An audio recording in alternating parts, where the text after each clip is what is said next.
Welcome to River City Media's Beyond the Booth. Great guest joining us, Coach Knapp from Gaylesville, not Gaylesville. Gaylesville. You know what? Being in Chattanooga, I'm going to get it wrong, Coach. That's okay. And of course, Phil Harris, who I was making fun of earlier. And then I come in, I can't even remember where Coach Knapp coaches at. But I did have a question to fire off to start with. I was reading the article, Coach, and it said that you coach both basketball and football as the head coach. We were talking before we come on the air, said that you watched your grandfather do it, watched your dad do it. Man, that's a throwback. You know, we got football players going both ways. Never, you might be the last coach in the state of Alabama going both ways. Well, at a small school, a lot of times it works out that way. And so the opportunity presented itself, and our principal asked me to do it. And so I said, yeah. And I've been a head basketball coach before. You're talking about 18 years ago. But, basketball ain't changed a bit. You got to score. You got to play defense. You got to do the little things and have good fundamentals. So looking forward to it.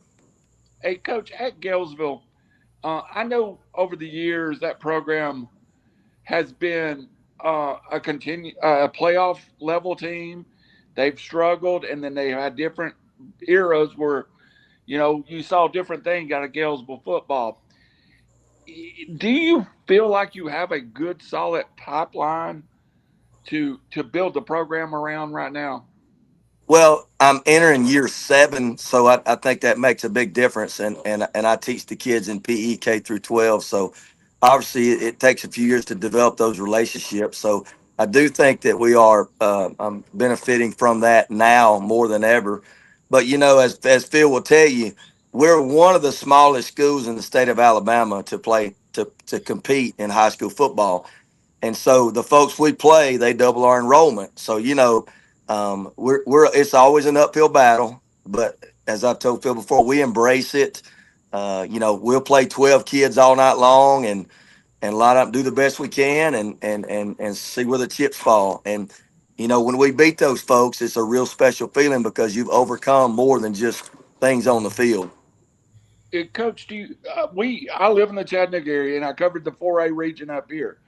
Bigger schools, 800 to 900 kids, but a couple of the schools like East Ridge is dealing with numbers in the 20s. There's several of the big schools, plus 800, that's dealing with down numbers.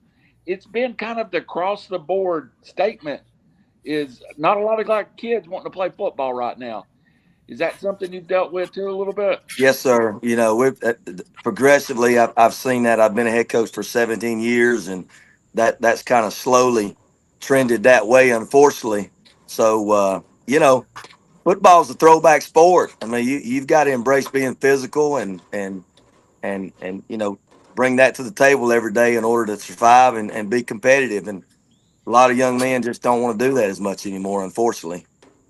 As Phil says it, and I'll turn it over to him, too many distractions in today's society to keep their mind off football. Amen.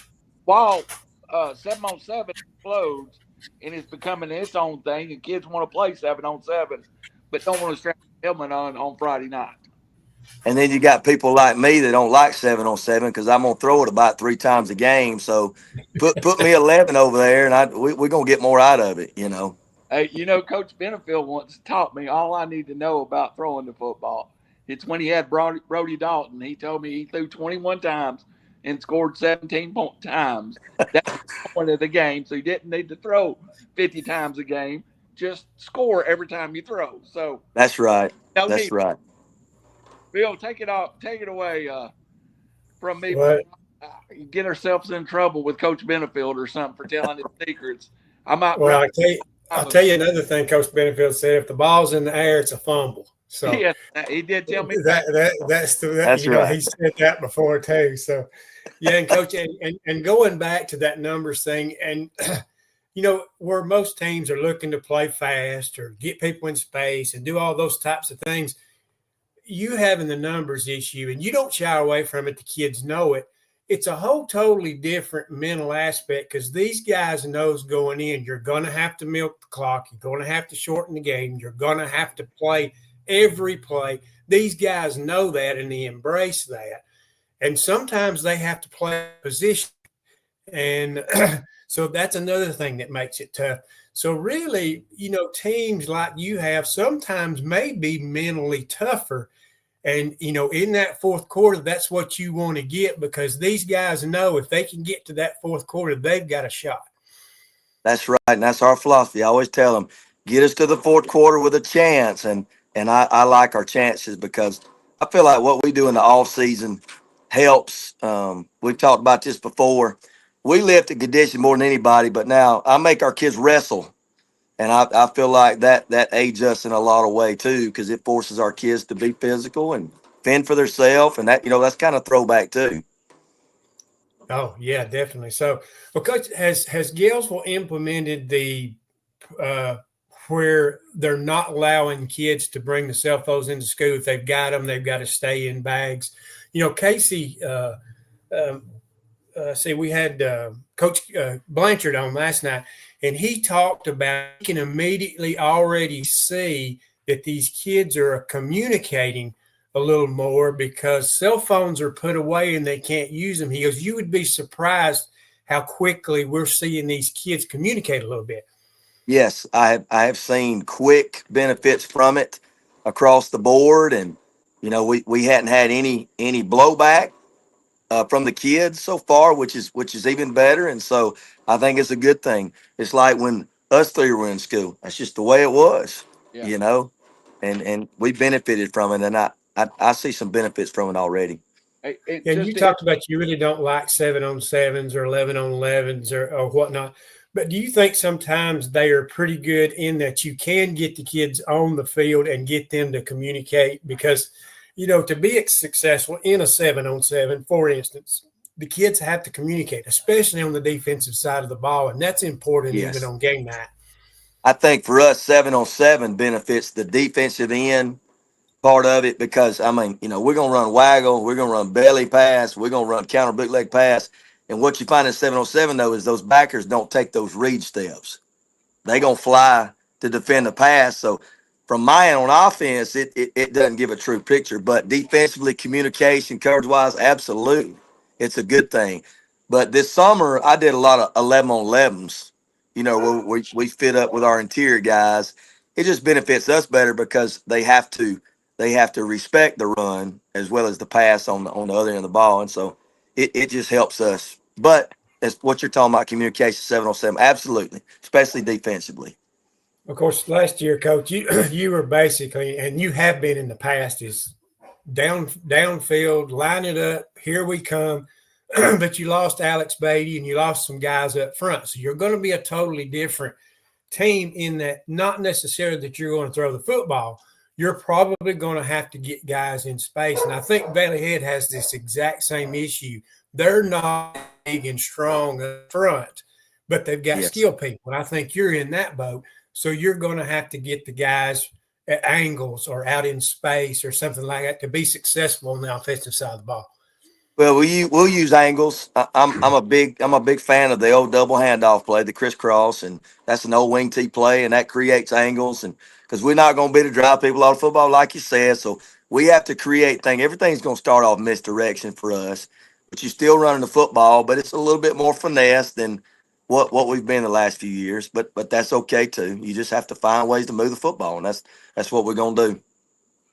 Well, Coach, I want to go back because I want to kind of sort of lead into your dad and grandfather and what's coming up in the future. But your wife Tasha, your family, the kids, tell us a little bit about them. They're the kind of the behind the scenes people that kind of sort of sometimes get overlooked, but they're very important.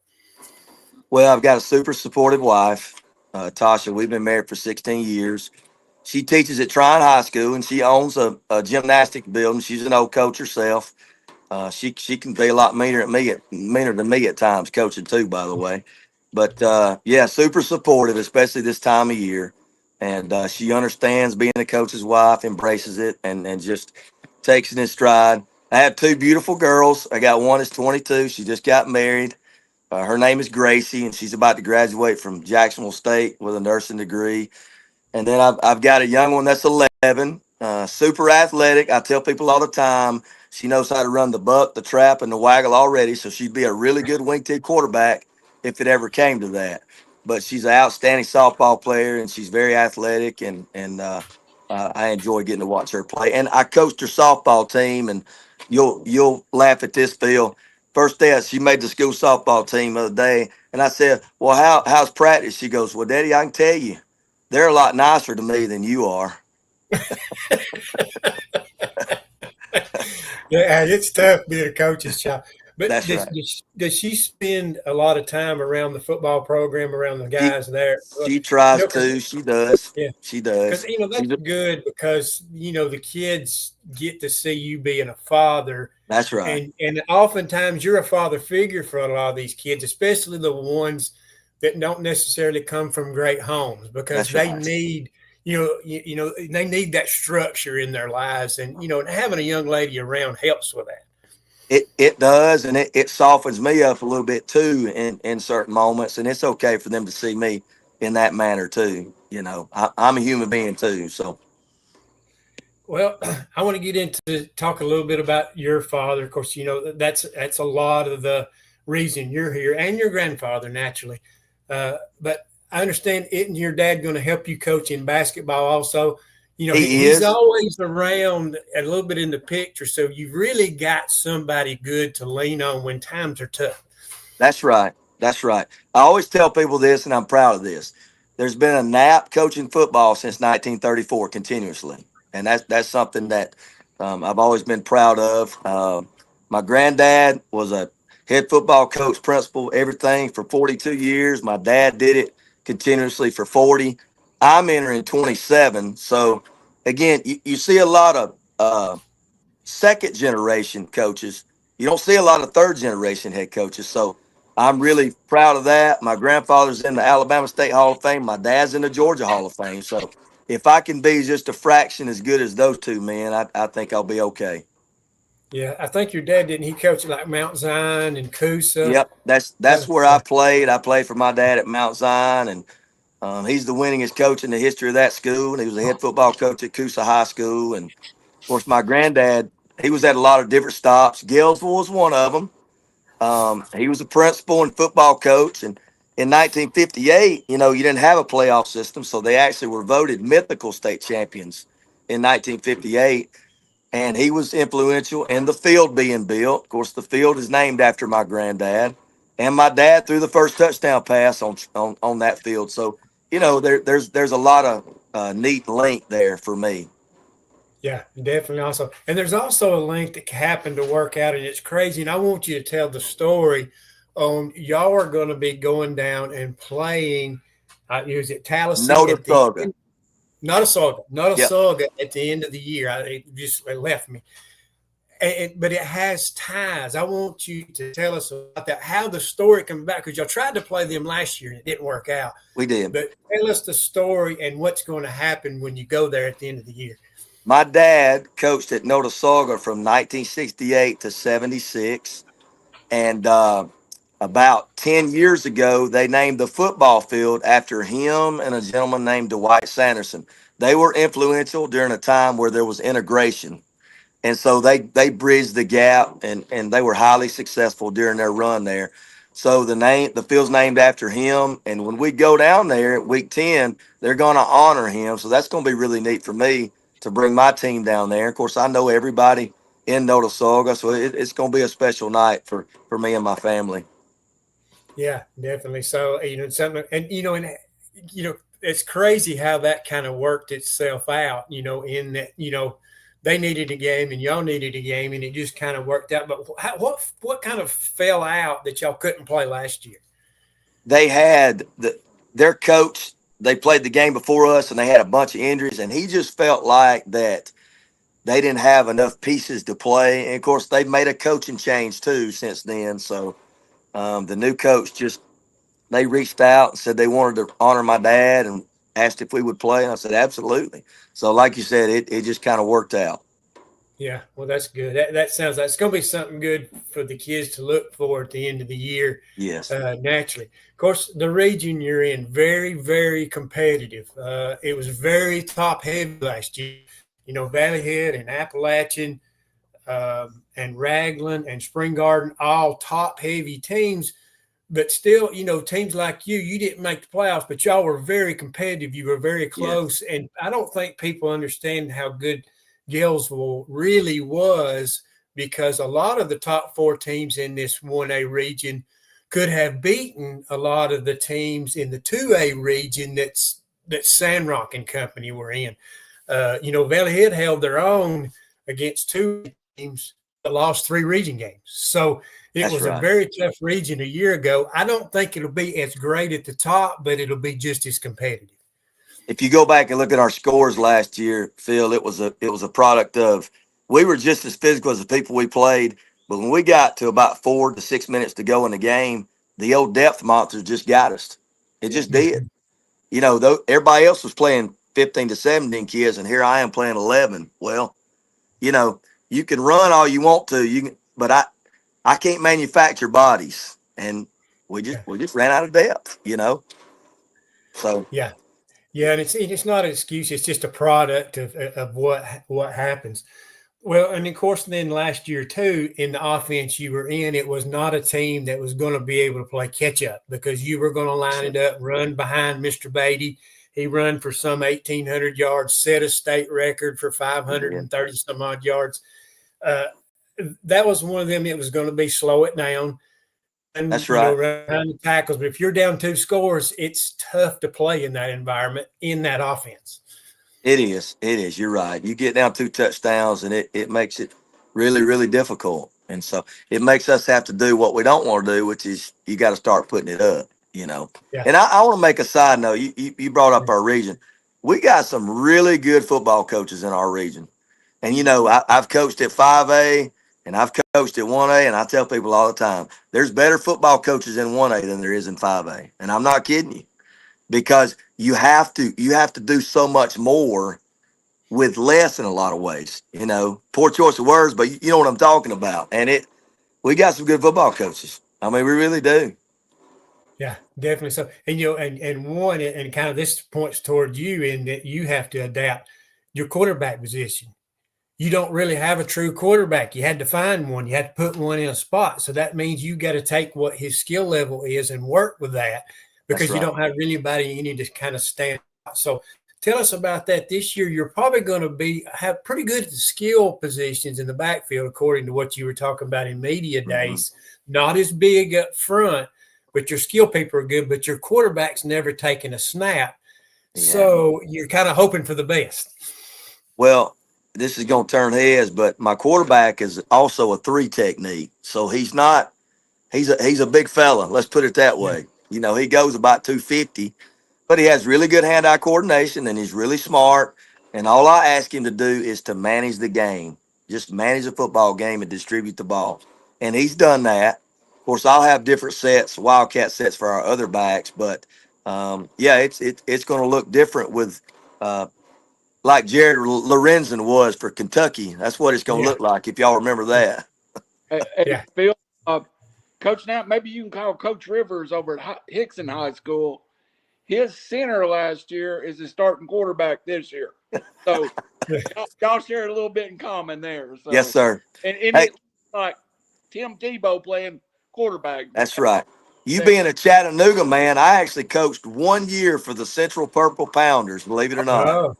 Yeah, back in 2007, I helped David Barger. So, you know, that place has got a lot of old tradition as well. Yeah, the Barger family runs deep with me. How about that? Ridge is one of my best friends. And the other brother that's not a coach was my color man for about 7 years at Sequatchie County. So the Barger. How about that? They run deep in my small world. Yeah, I love the Barger family. Hey, an old man, their dad, you didn't want to see him on a softball field, even when he was up in about his 60s. You just didn't want to show up and him be across the field from you on the softball field. I bet.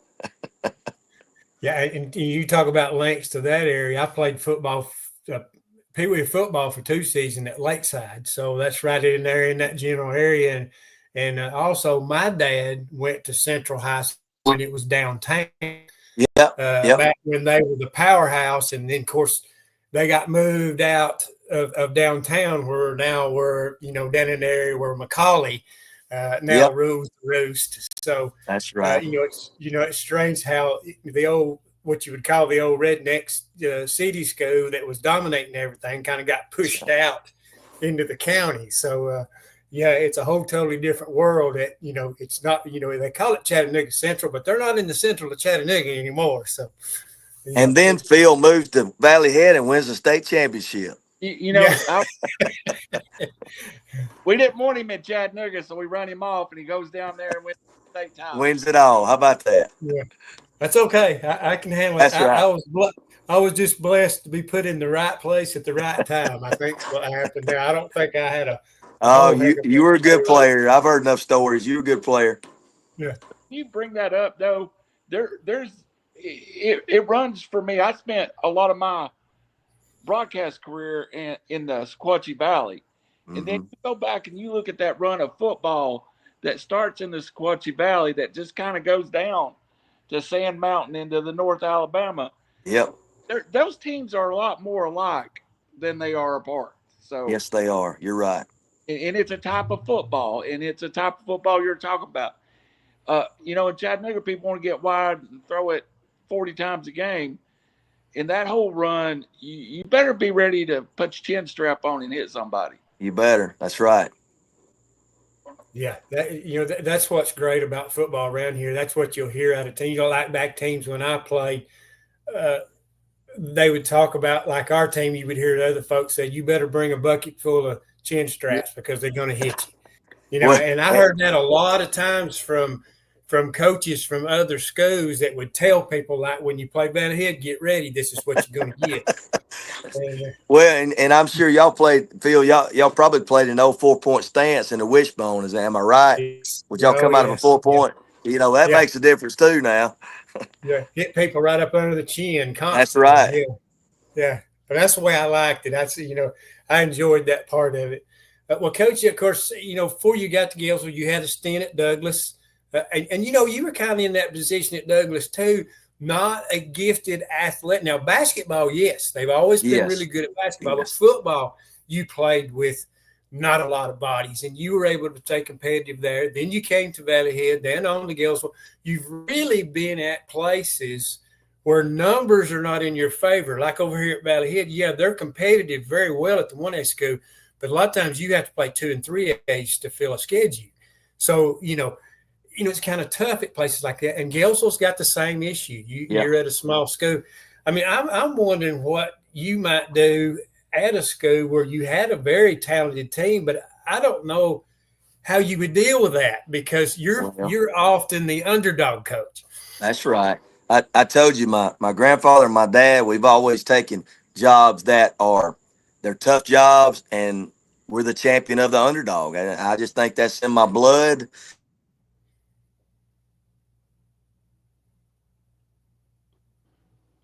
Uh-oh, we lose him. I think we just had a blip here. Let's see if we can get him back. I wonder if he might have got a phone call if he was on his cell. And usually he'll do it to us.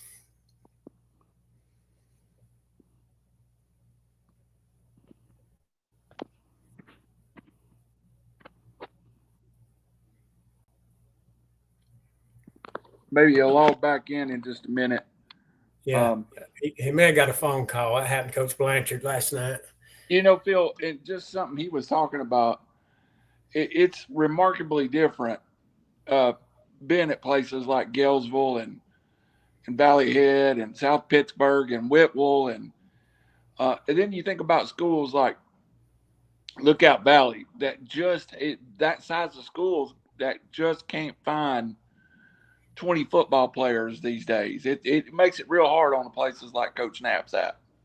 Yeah, definitely so. And I think a community also has a lot to do with, but I think with Coach Knapp now that he's been at Gaylesville for 7 years, you have that trust, you have that build up, you have consistency.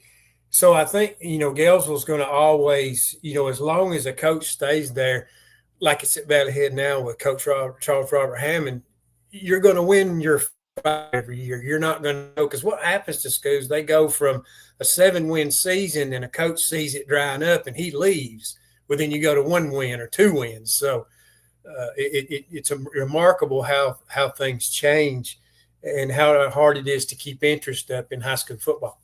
Yes, sir. Let me just tell Coach Knapp to log back in. Okay. All right. Sounds good.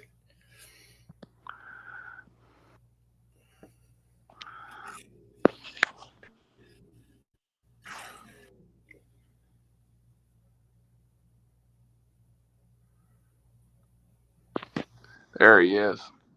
Got him back. Yeah. Oh, but Hey, I was Coach, making you got a call or you got bad internet? We couldn't figure out which one it was. So I think it was a call. Yeah, it happens quite often. We were talking about Douglasville. It's interesting. People don't realize this. When I got there, they were 4-96 in the 10 years before I got there. Yeah. Well, you times that by 8. Not a lot of wins, but we got over 30 wins during my 8 years, and we beat Gunnersville, we beat Boaz, we had some big wins. So it was the same approach, just the old throwback approach. Didn't have a lot of depth because Hispanic. Douglas has a lot of Hispanics, so a lot of Hispanics don't play football. So it was the same type deal on a little bit bigger scale, but not a huge scale. Yeah. Well, Coach, we see a lot. And I heard a coach. I can't remember what coach told me. He kind of had an opinion. You're seeing a lot more Hispanics play football, but they don't understand, and they great effort, and they'll go after it. I don't. They've kind of sort of got that soccer in their blood, where Yes. we have football in our blood. And sometimes I don't know that they understand really the passion of football like they do the passion of soccer. And so, it's kind of tough. Yeah, they give great effort, but, a lot of our kids now, they play football with their heart and soul. Their dads did, their grandfathers did. So it's a certain bloodline thing. Yeah. And you'll appreciate this story. When I get to Valley Head in June of 2016, Bill Monroe hands me a roster and he says, "You got 9 football players." And I said, "Do what?" Yeah. So he had to take me to houses in June after school was gone, and I had to recruit kids, Yeah. And so we had 38 come out, but that second year, I don't have to tell you, I had to start Jordan Bird, and he ended up being a really good football player, but I started 3 8th graders and 4 9th graders my last year. So, single A is cyclical, as you know. Yeah. Yeah. We were kind of talking about that when you went out, Lookout Valley up in Chattanooga. They kind of struggle with numbers. But we were talking about, now that you've been at Gaylesville for 7 years, what hurts these 1 and 2A schools is when you'll have a coach, you'll have a 7-3 year, he leaves, you drop to 1 or 2 wins. Then a couple of years, that coach leaves, another one comes in. You don't build up that trust and relationship with the kids.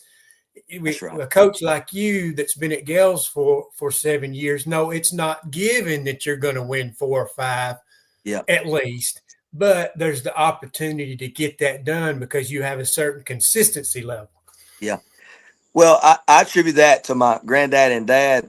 We went 6-5 my 3rd year at Gaylesville, and a lot of people would say, "Well, you got opportunities. Where are you going to go?" Well, that's not how I was raised. When I take a job, I want to stay there and be there and try to grow it and put my own stamp on it. And so that's the way I approach it, which is throwback. We don't have enough coaches in our profession that approach it that way. We just don't. Amen. Yeah, you're definitely right. Well, speaking of coaches, tell us a little bit about your staff. They're those kind of unsung heroes that don't get talked about much. That's right. My defensive coordinator he's a young guy. He's in his late 20s. Justin Jacobs. He does a really good job. This is his 2nd year. And I've got 2 older gentlemen. Jeff Nelson. He's a 30-year plus guy. He's a Cedar Bluff guy. Spent time in Georgia.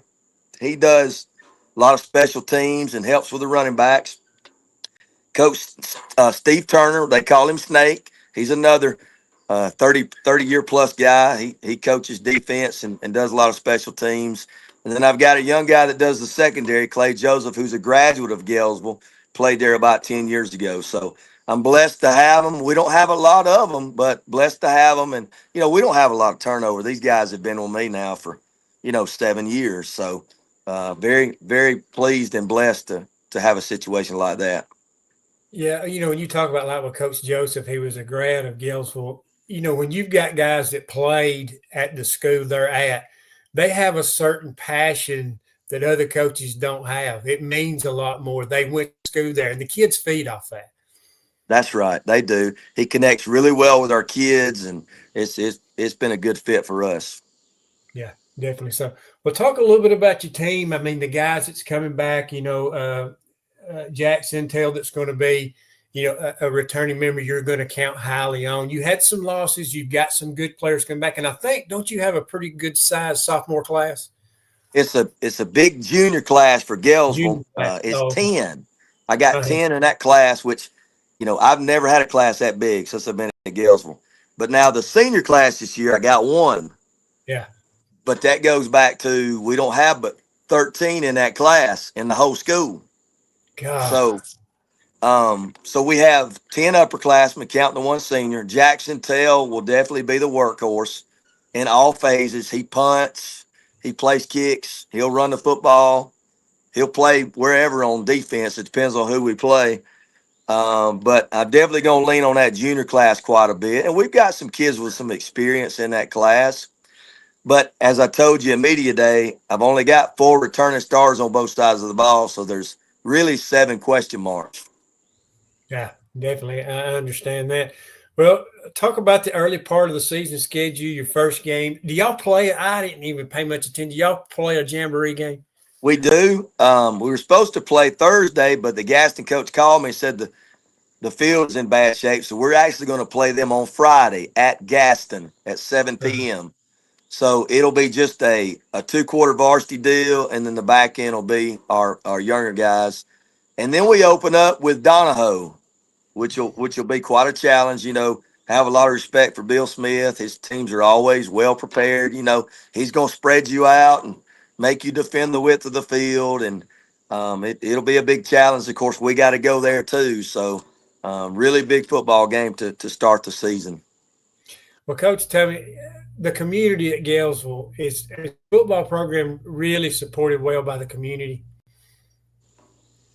It is, and there's a lot of rich, deep. Gaylesville has a lot of deep, rich heritage. Phil, people don't realize that. I mean, no. You've had great players like Johnny Mac Dupree, where they got beat by Ramron in the semifinals and they should have won it in 75. I mean, so there's a lot of deep-rooted, good football players, and there's players that still come around that play for my granddad. So we do have really good support especially for the size of school that we have. And I always like to say this: Gaylesville is 155 years old. That's an old school, probably one of the top 10 old schools in the state, and we're still kicking. And I think that's a tribute to the people around it and the people that have supported it through the years. Deep bloodlines, naturally. Yes. Oh, yeah, because I can remember, one player I distinctively remember because he basically beat us. Gaylesville had beat us 9 years in a row, and my junior year or sophomore year, they had an outstanding quarterback, and that was Bobby Lemons. I mean, he was, he was a big strong man. Yeah, we had a real good team my sophomore year, and he beat us 22-13, throwing the football. I mean, and that they got us on 2 pass interference plays and then a touchdown pass, but he was the catalyst in that. But I'll always remember him. And we beat them my senior year to break a 9-year hiatus, but Gaylesville was pretty darn good at that time. Bobby's a great man. He was a great player. Bobby's a preacher. He's talked to our team before. He loves Gaylesville more than anybody you ever meet. So I think a lot of Bobby and his family.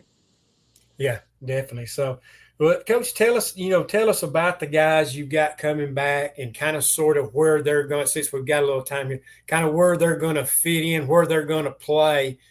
and maybe kind of I know you're not going to be a downhill look type team, but what's going to be the strength of this team?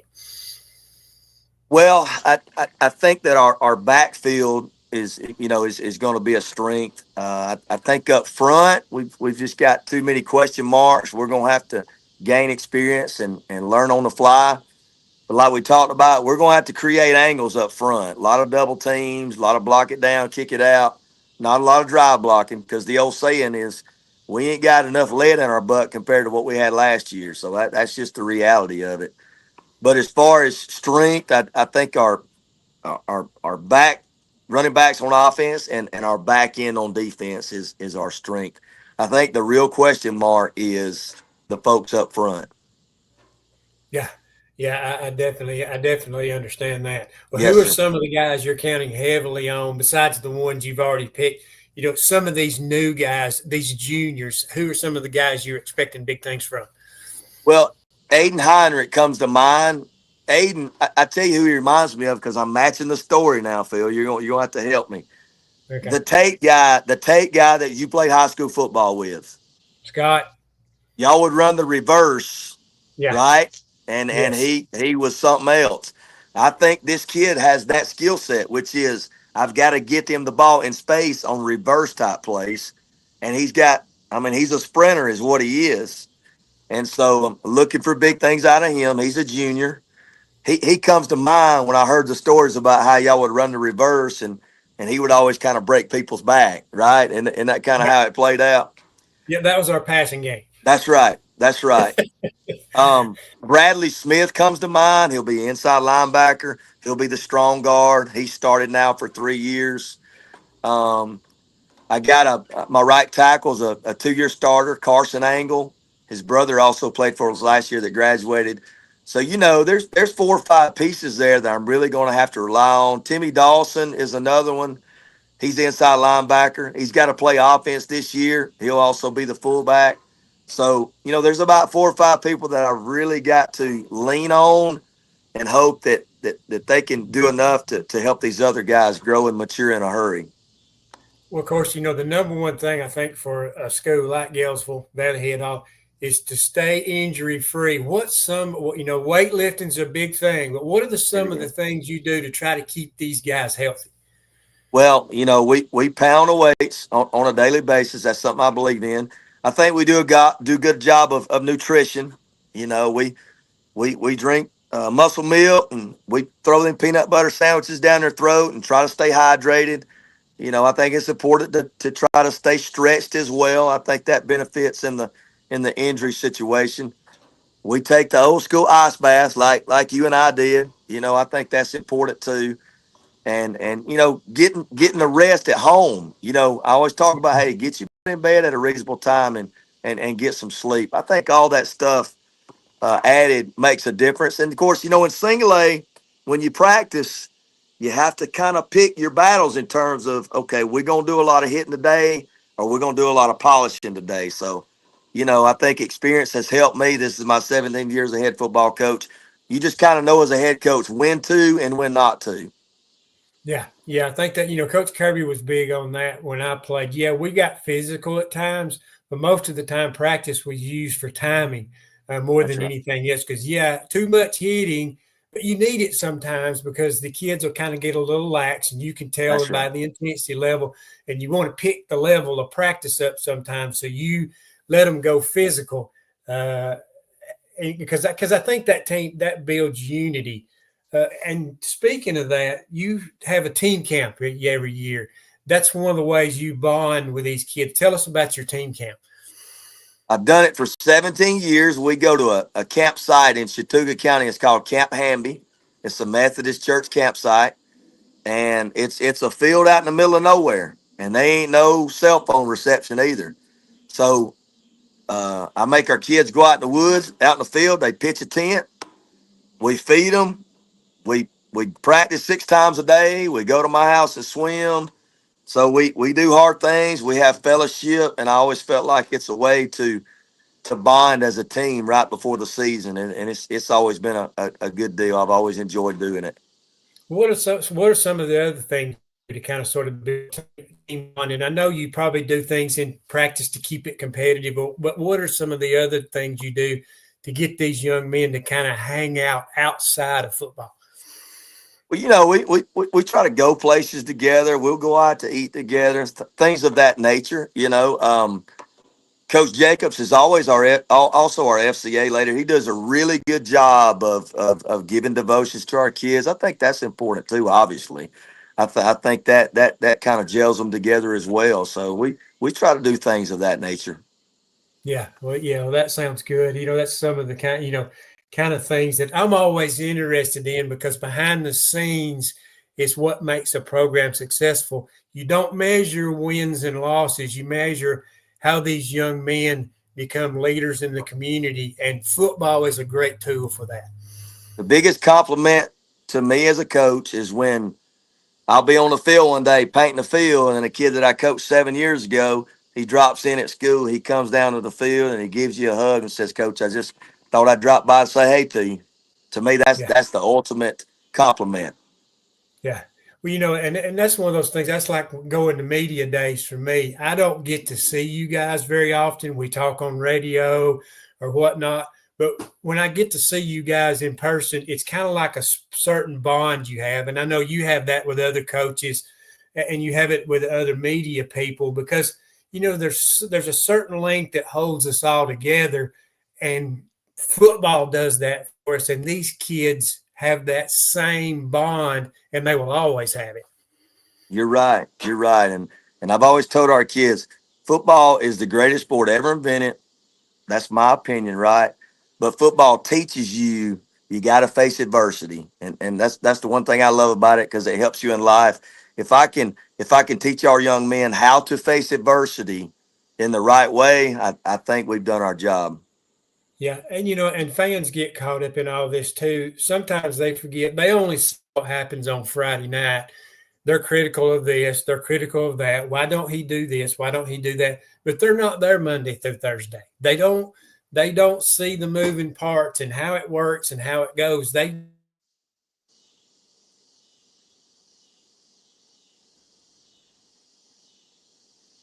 We might have locked up on Phil there, Coach. Maybe, I got you.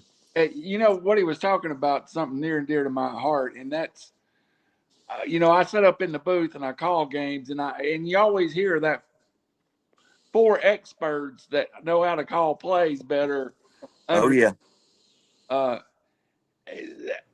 do you deal with that noise sometimes at a small school? Because it's, when you go out to morning breakfast, I'm sure you get a play call sheet given to you. Well, believe it or not too bad. I think people know that if I hear it and I have an opportunity down the road, whether it be in a store or whatever, I'm probably gonna say something. That's just right, Phil. I mean, that's the way I'm wired. Don't take offense to it, but I've been around this stuff my whole life. I have a plan. I believe in my plan. I'm not gonna get challenged by some local yokel. I'm just not. I mean, that's just the way I am. So, because I take pride in what I do, I put my heart and soul in what I do, and I'm not going to back down to that. Yeah. I'm sorry, Randy. Go ahead. Well, I got to follow up to that one though. I want to. Okay, that's fine. Go ahead, Phil. I'll give you. Well, the thing I was going to comment after you was talking that, but the one thing about it though is you appreciate those fans and that they do have an opinion, and that they're out there and they're passionate about their team. There's nothing wrong with that, but there's a certain line there. That's right. You don't want them to criticize coaches. You don't want them to criticize the administration. You don't want to especially criticize those kids. That's the thing I can't stand. We go to Tennessee games. I mean, they can yell and holler at the coaches all they want to, for one thing, because they get paid. At the high school level, I don't think you should, because those guys don't get enough to be yelled at. But you especially don't criticize the kids. I've oftentimes gotten ready to punch somebody in the mouth that criticizes the kids. It tears me up. That's right. They're the main things that you want to try to protect and take care of. You're exactly right. Yeah. Well, go ahead, Randy. I'll turn it over to you. Hey, Coach. So, having grown up in one of those schools, Coach Frady at Blitzall County used to talk about gas station games, and you do get gas station games when you play community football, and that's where you stop at the gas station. Everybody wants to know how you're going to do against Valley Head. Everybody wants to know how you're going to do against this school. It becomes a community event when you play on a Friday night. It sure does, and that's what everybody talks about. The story in Gales, right outside of Gales, was Brad's Quick Stop. So I go in there frequently, and it's hey coach, how you doing? How we gonna be? What's it look like this Friday? You know that's to me that right there is what it's all about. That setting, that conversation, because it does mean something. It does mean something to them, and they love to be able to talk about how good Gales did on Saturday or at church on Sunday, and that's that part of it. I really think is unique and enjoy that part of it. Coach, when you have a basketball player that plays football for you and it gets late in the year, do you ever think, well, I'm not going to run him on that sneak right here because I'm going to need him to play guard next week? Is there ever Well, that thought in your head? well, probably not with me. It's football season until it ends, and then we'll see what I got left when basketball season starts. So I probably won't take that approach. Coach, and Phil, I'll turn it back over to you. That region that you're in, to me, is one of the not necessarily the teams are great, but which they are, but just the fellowship of the head coaches in that region. Um, do you have interaction with all the head coaches in the region? And A- Absolutely, absolutely, and one of my favorite is dear to Phil, Coach Hammond. I I love think the world of Coach Hammond. Him and I have known each other for a long time. We coached in an All-Star game together 20 years ago, and I offered him a job at Douglas in '09, and I have great respect for him. Enjoyed talking to him, and just think the world of him. But I think that way about everybody in our region. I have the utmost respect for them. They're easy to talk to, and we're blessed in that regard as far as our region and the coaches getting along. yes, sir. Go ahead, Phil. Well, the biggest thing I want to ask you, to get you out of here, I know you're busy. Fundraising, what are some of the things you do? Do you have any fundraisers you've got going on you want to get out there to promote? We're doing one right now. We do a calendar fundraiser, so you can pick a square on the calendar. Let's say you pick the 15th day. Well, you give that young man $15 and he gets 15 opportunities to win $500. And we'll do the drawing in 2 weeks. So it's always been a good, quick fundraiser for us. And so that's going on right now. So if you want to win a quick $500 in 2 weeks, hit one of our players up, and it would be greatly appreciated. And it's like I tell people, every month, all the money we raise, it goes directly back to our young men. Mm, that's Yeah. awesome.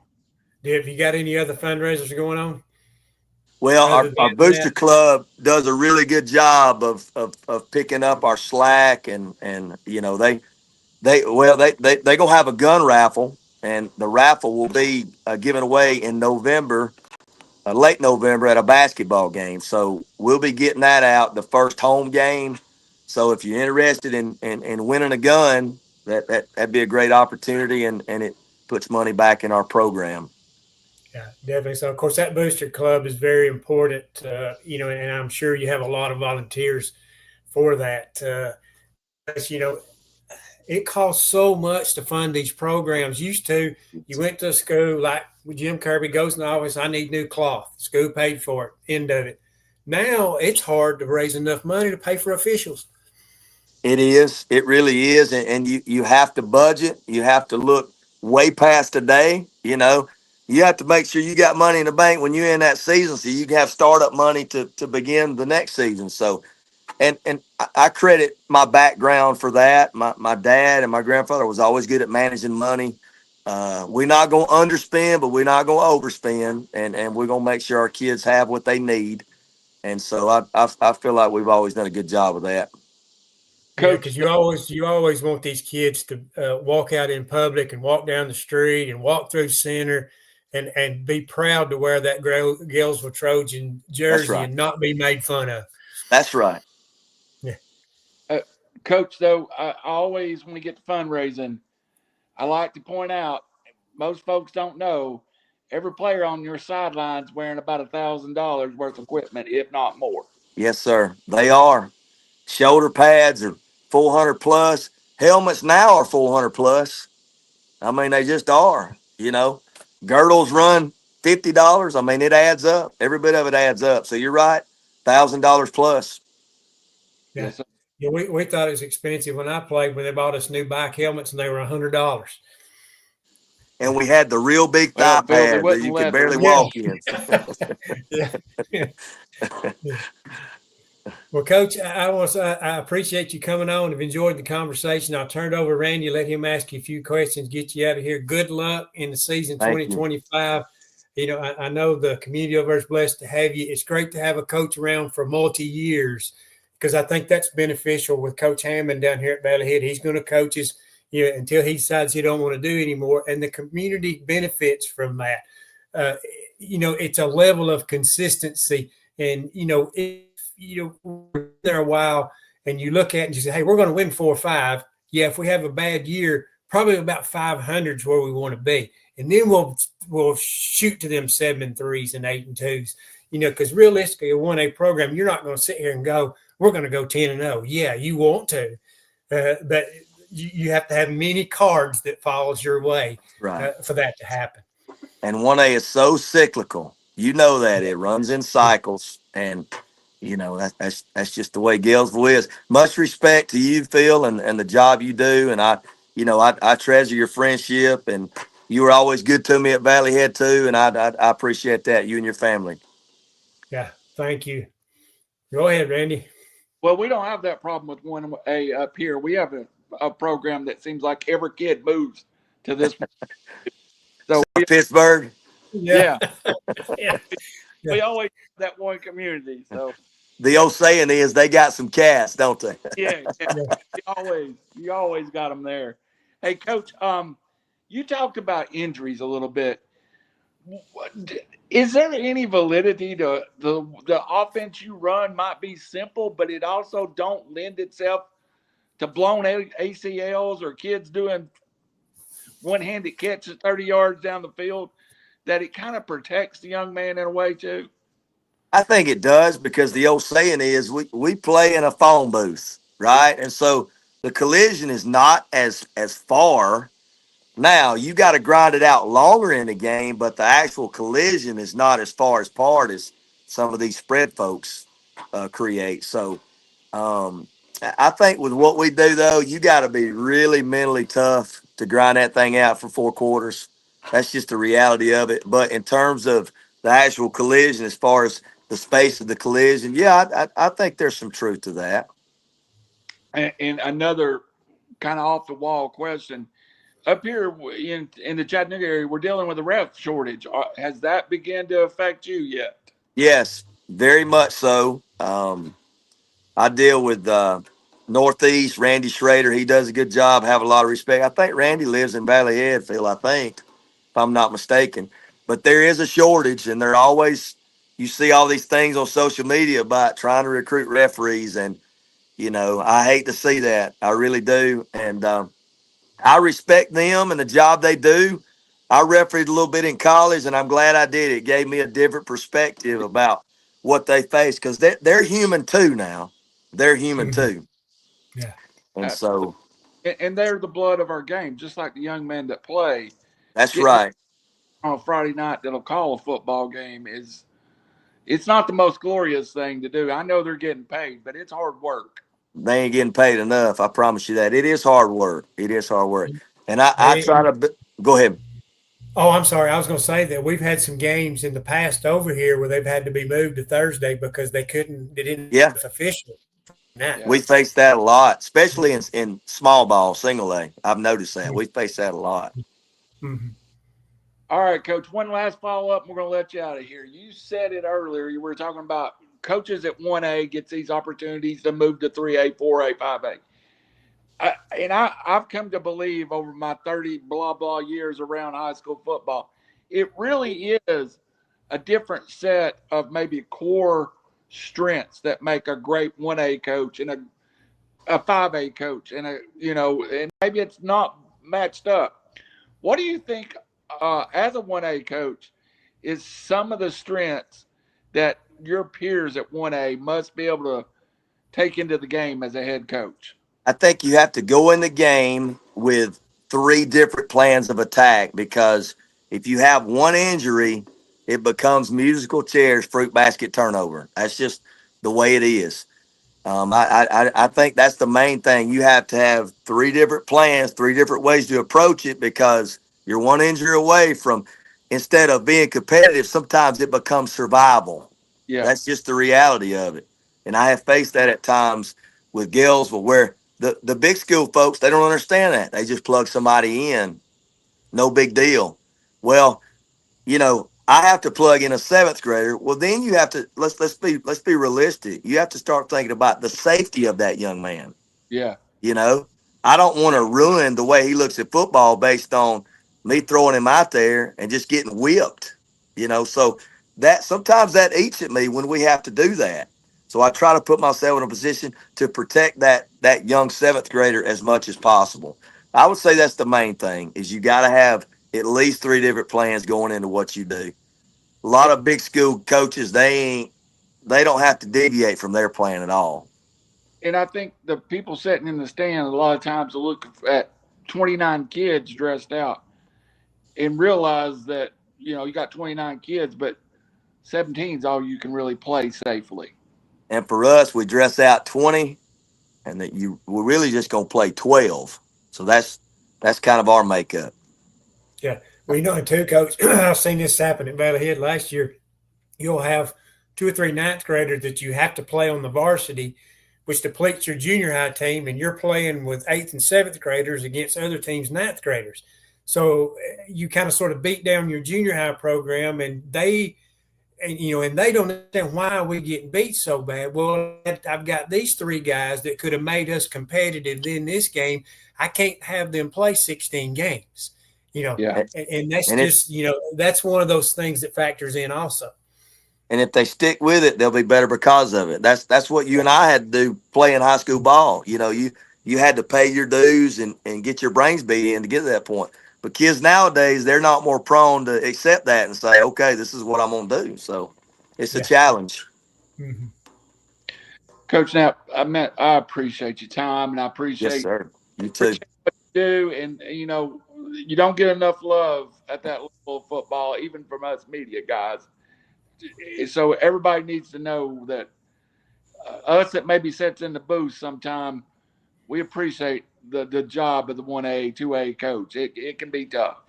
Well, you as well, and we appreciate what you guys do for not just high school football, but high school athletics. It's a great thing what you guys do. You got a really good show. Well, I begged Phil for 4 years. He finally come and stuck his pretty face out here in public. He said he had a face for radio, and we agreed. But now well, you got a good one. You got a good one right there in Phil now. He's as good as they get. He's a fine man. He has to go. Coach, and the thing is too, Randy taught me into this, and kind of sort of, a lot of people don't know me, but they know of me because of the school board show. So they know your voice. Yeah, a certain amount of credibility. Yeah. Jacob Kelly, when I ran into him at media days, he goes, he said, I know exactly who you. As soon as you started talking and asked me a question, I knew exactly who you were. The first time I met you, I had got the job at Valley Head, and you walk in, and I talked to you on the radio at Douglas, and as soon as you opened your mouth, I said, I'll now put a face to you. Yeah, know that guy. But, that gives me a certain amount of credibility, whether that's good or bad. But, when I reach out to you coaches, I have not had no one tell me no. The only one that keeps putting me off is Ernie Willingham. I said, now, you got to promise me when you retire, you're going to come on. Okay, I will then. He puts me – he don't tell me no, but he puts me off. But you know how Ernie is. Anytime you can talk about your community or your kids, they relish that. They enjoy that. And so I think that's what has made this work, because nobody tells me no. And, now we're getting – parents are letting us to have kids on. And that's also good. Well, you talked about Ernie. I have great respect for Ernie, and we have a link together. He teased me the other day. My grandfather was the head football coach of Sandrock from 68 to 78, and he actually hired Ernie's dad as the head basketball coach at Sandrock back then. So Ernie reminds me of that all the time. So the coaches circle, there's always a connection somewhere, you know. Yeah, there's one thing about having Ernie around. You better keep your head on a swivel because he'll You throw you better. under the bus. You know, we're trying to get all the coaches in before your life gets insane. And we've extended doing Monday, Tuesday, and tomorrow. You just said Sandrock. We'll have new Sandrock coach Tanner Nelson on tomorrow at 6:00, and have him talking a little bit about his Sandrock opportunity. And you know, it's great to start reaching out to some communities that we haven't been into before. You know, we get it. We originally got into the DeKalb County area, but it's nice to get out a little bit. You know, And we coaches. we appreciate you guys doing that. Really do. Yes, sir. Bill, you got anything to say other than you're going to go eat? Because that's what I'm going to go do. Me too. I'm going to go eat too. Well, Kenzie's got a birthday party tonight down in Fort Payne. I don't know if I'm going to make it, but Kinsley Worthy, which is Kevin's daughter, Yeah. you know her, Coach. She's her birthday grown up, today. hasn't she? She turned 16 today, so it's How a about big that? thing for her. Good deal. And, I don't know if I'm gonna make that or not, but that's quite a lot. I've enjoyed her. I've enjoyed her talk. Hater don't get to see you as often, but Yes, it's sir. always good to reminisce a little bit. Yes, sir. We sure do. Yeah. Thank you, guys. Appreciate it, Coach. And join us tomorrow night. Coach Nelson will be here to talk about Sandrock beyond the booth. And, we won't have coaches for a little while when the season starts, they put us on the back burner because they got more important. Yeah. I don't know why they talk to me and Phil during the season, but they won't. I hear you. God bless. Thank you. God bless you guys. Thank you. Thank you, Coach.